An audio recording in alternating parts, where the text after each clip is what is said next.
Saudaraku yang dikasihi Tuhan, saya ingin mengajak saudara melihat firman Tuhan dalam Markus pasal yang ke-10, ayat yang ke-37 dan 38, di mana di sini dicatat Yakobus dan Yohanes memiliki permintaan. Apa permintaannya? Ayat 37. Lalu kata mereka, perkenankanlah kami duduk dalam kemuliaan-Mu kelak, yang seorang lagi di sebelah kananmu dan yang seorang di sebelah kirimu.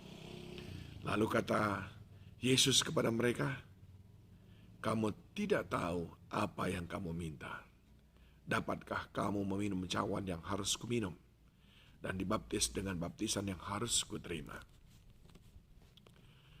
Yesus berkata, kamu sering sekali tidak tahu apa yang kamu minta.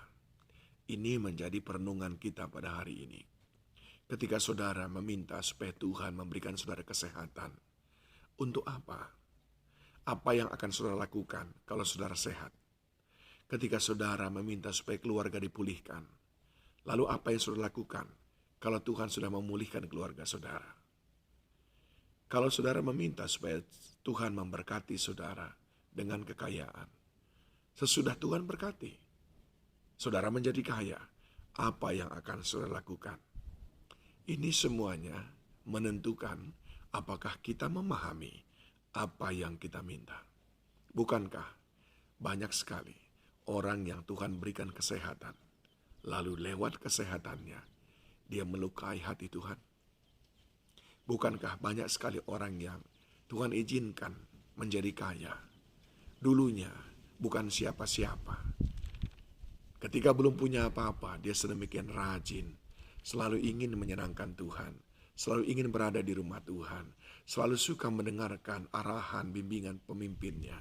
Tapi ketika dia menjadi kaya, bahkan dia merasa dia lebih hebat dari pemimpinnya, dan Tuhan menjadi nomor 2. Bukankah ketika seseorang memiliki jabatan, lalu dia mulai menjadi sombong, dan jabatannya itu dipakai untuk membuat kelihatan supaya orang-orang yang ada di sekelilingnya lebih rendah, lebih tidak hebat dari dia. Itu sebabnya kita harus memahami apa yang kita minta. Nah, apa yang Tuhan kehendaki? Tentu saja tempat yang diminta oleh Yakobus dengan Yohanes itu hanya untuk tempat-tempat yang orang yang spesial, orang yang luar biasa. Bahkan Yesus berkata, itu adalah tempatku. Dengan kalimat yang mengatakan bahwa kamu tidak tahu itu. Dapatkah kamu meminum cawan yang harus kuminum? Baptisan yang harus aku terima? Yesus berkata, itu adalah tempat orang-orang seperti aku. Nah, kalau begitu, bagaimana caranya kita meminta kepada Tuhan? Apa ciri-ciri orang yang mengerti apa yang dia minta? Yang pertama, biarlah apapun yang kita minta, itu untuk membuat kita menjadi terang dan garam yang lebih berdampak bagi sesama. Kesehatan kita pergunakan untuk menjadi terang bagi orang lain. Kekayaan kita pergunakan untuk menjadi garam bagi orang lain. Jabatan kita pakai untuk memberkati orang lain. Yang kedua, biarlah semua yang kita minta itu adalah untuk memuliakan Tuhan. Untuk supaya orang-orang melihat nyata sungguh Tuhan bekerja dalam hidup kita.